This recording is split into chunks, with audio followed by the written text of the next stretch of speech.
अस्सलामुअलैकुम वरहमतुल्लाहि वबरकातुहू। दोस्तों, मैं शाद मोहम्मद आप सभी के खिदमत में हाजिर हूँ दीना मदीना चैनल की जानिब से।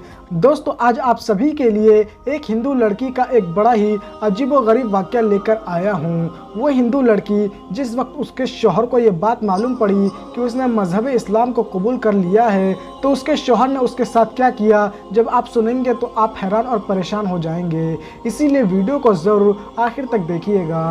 दोस्तों, आप सभी को पहले ही ये बात बता देना चाहता हूँ कि ये वाक़या जो है ये उत्तर प्रदेश का बताया जा रहा है, यानी जहाँ के मुख्यमंत्री योगी आदित्यनाथ हैं, और बताया ये भी जा रहा है कि ये वाक़या बिल्कुल सच्चा है। लेकिन मैं आप सभी को बता दूं, ये वाक़या महज मैं आप सभी को इबरत के तौर पर सुना रहा हूं। मेरे प्यारे दोस्तों, बहुत से ऐसे लोग हैं, चाहे वो गैर मुस्लिम ही क्यों ना हो, उन्हें कुरान मजीद सुनना पढ़ना बेहद ज़्यादा पसंद होता है। ऐसे में आपको बता दूं, एक लड़की जिसकी उम्र महज अभी 5 ही साल की थी, जो कि एक हिंदू थी, ऐसे वक्त में उसके पड़ोस में एक उसकी मुसलमान दोस्त रहा करती थी। उसकी और उसके दोस्त की उम्र भी करीब 5 या 6 साल की ही थी।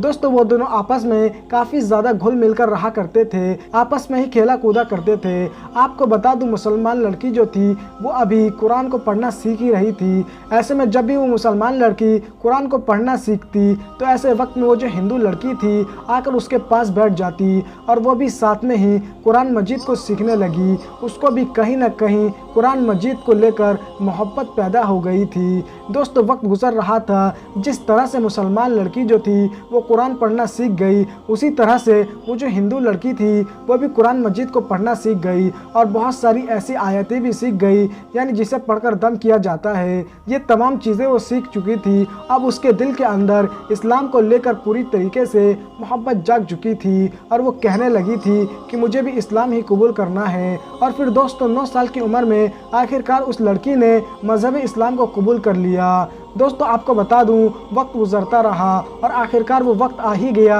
जो कि वक्त हर लड़की का आता है, यानी उस लड़की के शादी का वक्त आ गया। दोस्तों, उस लड़की ने अपने घर में कभी ये बात नहीं बताई थी कि उसने मज़हब इस्लाम को कबूल कर लिया है, क्योंकि उसे डर था कि अगर उसने ये बात बताई तो उसके घर वाले उससे नाराज़ हो जाएंगे और उसके घर वाले उसके साथ ज़्यादती करेंगे। ऐसे में दोस्तों, कहीं ना कहीं ये चीज़ें सोचते हुए डर और खौफ की वजह से उसने ये बात कभी जाहिर होने नहीं दी। और फिर दोस्तों, हुआ ये कि उस लड़की की जो शादी है एक मुस्लिम लड़की होने के बावजूद जो है वो एक हिंदू लड़के से हो गई।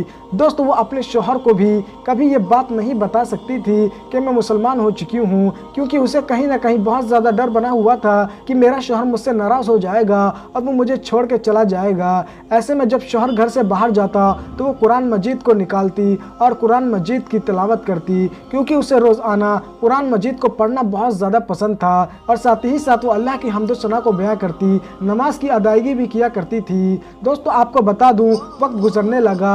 आखिरकार एक दिन ऐसा हुआ कि अचानक ही उसके शौहर की तबीयत बहुत ज़्यादा ख़राब हो गई। डॉक्टरों के पास दिखाया गया तो डॉक्टर ने जब चेकअप किया तो मालूम ये पड़ा कि उसके शौहर को कैंसर है, और वो भी लास्ट स्टेज का। ऐसे में कहीं ना कहीं चाहे शौहर हो या बीवी हो, दोनों ही के होश उड़ गए और वो बहुत ज़्यादा परेशानी में आ गए।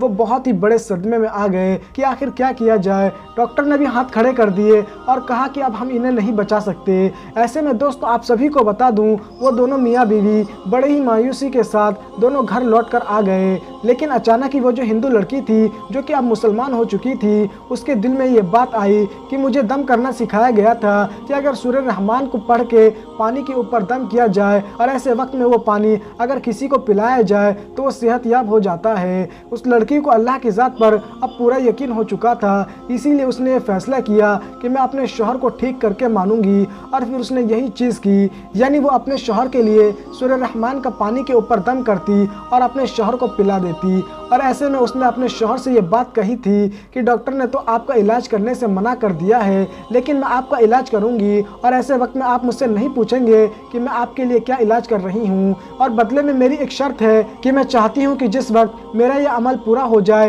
जिस वक्त आप बेहतर हो जाए, उस वक्त आपको मेरी एक बात माननी पड़ेगी। शौहर ने पूछा कि क्या बात माननी पड़ेगी। ऐसे में उस लड़की ने बताया कि मैं अभी आपको नहीं बता सकती, जब आप सेहतयाब हो जाएंगे तब मैं आपको बता दूंगी और वो आपको मेरी बात माननी पड़ेगी। तो फिर शौहर ने कहा कि मैं वादा करता हूँ मैं तुम्हारी बात मानूंगा। दोस्तों वक्त गुजरने लगा। लगातार 1 महीना इस लड़की ने सूरह रहमान का दम करके अपने शौहर को पिलाया और देखते ही देखते 1 महीने के अंदर ही उसका जो शौहर था वो बिल्कुल ही सेहतयाब हो गया। ऐसे में वो बड़ा ही हैरान था कि मेरे सारे बदन में इतना दर्द रहा करता था, लेकिन अचानक ही मेरा दर्द कहाँ चला गया। और वो डॉक्टर के पास चेकअप करवाने के लिए गया तो डॉक्टर भी बहुत बड़े सदमे में आ गए कि 1 महीने पहले ही तुम्हें कैंसर था, वो भी लास्ट स्टेज का, और अब मालूम देता है कि तुम्हें कोई बीमारी ही नहीं, तुम्हें कभी कोई कैंसर हुआ ही नहीं। आखिर ये कैसे मुमकिन हो सकता है। ऐसे में वो जो शख्स था वो फ़ौरन ही अपने घर पहुंचा और जाकर अपनी बीवी से ये सवाल करने लगा कि आखिर तुमने ऐसा क्या करा कि जिसकी वजह से मैं बिल्कुल सेहतयाब हो गया। ऐसे में बीवी जो थी वो ये बात कहने लगी कि आज तक मैंने कभी आपको ये बात नहीं बताई, लेकिन मैं आपको आज बता रही हूँ। दरअसल मैं 9 साल की उम्र में ही मुसलमान हो चुकी थी और मुझे कुरान पढ़ना बहुत ज़्यादा पसंद था और मुझे कुरान मजीद की आयतों का दम करना भी आता है, और इसीलिए मुझे यकीन था कि कुरान मजीद की आयतों का पानी पर दम करके पिलाया जाए तो यकीन आप सेहतयाब हो जाएंगे, और इसीलिए मैंने कुरान मजीद की आयतों का दम करके आपको पिलाया और आप यकीनन सेहतयाब हो गए। लेकिन मेरी एक शर्त यह थी कि आप भी मजहब इस्लाम को कबूल कर लें। दोस्तों जब शौहर ने ये तमाम चीज़ें सुनी तो वो बड़ा ही हैरान हुआ और उसको भी यकीनन कहीं ना कहीं कुरान मजीद की आयतों पर यकीन आ चुका था। ऐसे में उसने भी मजहब इस्लाम कबूल कर लिया।